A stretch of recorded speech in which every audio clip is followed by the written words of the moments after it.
तर नमस्कार मित्रांनो, ओनली ड्रायव्हर भाऊ मदत संघ जळगाव जिल्हा अध्यक्ष मोहन भिका चौधरी. मित्रांनो, व्हिडिओ बनवायचं कारण असं की जे हे नाशिक जिल्ह्यात मालेगाव तालुक्यात व डोंगराळ्या गावात जी दुःखद घटना झालेली मित्रांनो,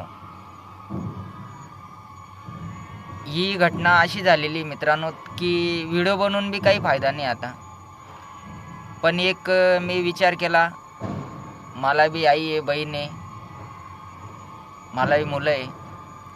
तर मित्रांनो, मी एक ड्रायव्हर आहे. मी 15-15 दिवस घरी राहत नाही, 15-15 दिवस गाडीवर जातो. तर मग मी माझ्या परिवार आनंदात आहे आणि सुरक्षित आहे हे कसं मान्य करायचं. तर याच्यावर काय मित्रांनो,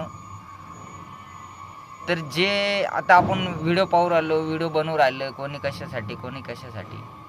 आज यज्ञा जीवाशी गेली, एक चिमुकली, तिला ते बिचारायला दुनिया बी माहीत नव्हती आणि ती बिचारीला का मारलं हे सुद्धा तिला काही म्हणजे किती वाईट वाटू राहिलं. म्हणजे व्हिडिओ बनवू राहिलो तरी म्हणजे असं काय बोलवा हे समजून नाही राहिलं. तर मित्रांनो, आपण व्हिडिओ बनवून राहिलो की बा त्याला फाशी झाली पाहिजे, त्याला असं झालं पाहिजे, मान्य आहे ना, हरकत नाही. ते फाशी तर झालीच पाहिजे, शिक्षाही झालीच पाहिजे. पण मित्रांनो, शिक्षा ठीक आहे, त्याला 2 दिवसात, 4 दिवसात, 8 दिवसात, 7 दिवसात फाशी होईल, शिक्षा होईल.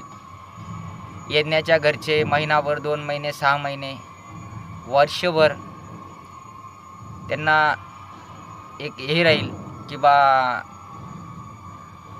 असं झालं आमच्या संग. ते मुलाच्या घरच्यांना ते राहील दुःख की फाशी झाली, कारण त्यांच्या डोळ्यासमोर त्यांना बी दुःख राहील आपल्या मुलाला फाशी झाली बा.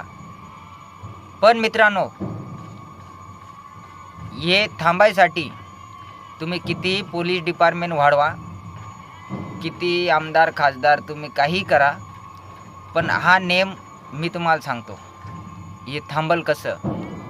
मुलींवरचे बलात्कार, स्त्रीवरचे अत्याचार हे कसे थांबतील मी सांगतो सर तुम्हाला. पटलं तर करा. मोदी साहेब, तुम्ही एका रात्रीत नोटबंदी करू शकता, तुम्ही एका रात्रीत सरकार चेंज करू शकता, तसंच एका रात्रीत हे करून दाखवा. तर ते काय करायचं मित्रांनो, ते मुलाला तर फाशी होईलच, झालीच पाहिजे. हे 100% ने 110% जरी सरकारने त्याला फाशी नाही दिली तर मित्रांनो, जग त्याला फाशी देईल. तर दुसरी गोष्ट, त्या मुलाचं बलात्कार करेपर्यंत आणि मुलीचा मर्डर करेपर्यंत एवढा दिमाग येईपर्यंत घरचे काही झोपेल होते का? त्याचे सर्व माहीत राहतं घरच्यांना सर्व माहीत राहतं की आपला मुलगा वाईट वळणाला चालला, वाईट रस्त्याला जाऊ राहिला. पण ते म्हणतो ना, आपलं ते पोरगं दुसऱ्याचं ते कार्ट, त्याच्या आईवडिलांना त्याचा मुलगा कितीही नालायक राहिला तर तो चांगलाच वाटतो, बरोबर. पण एवढ्या नालायक थरापर्यंत जाणारे आईवडील, त्यांना अशी शिक्षा द्या की याच्या पुढं जोई मी का होईना तिथं नाही बा, माझा मुलगा या वाईट वळणला दिसू राहिला, मी माझ्या मुलाला घरातच गळफास देऊन मारलं पाहिजे. आणि अशा माणसाला, गळफास देऊन मारणाऱ्याला सजा ही होणार नाही असा कायदा काढा.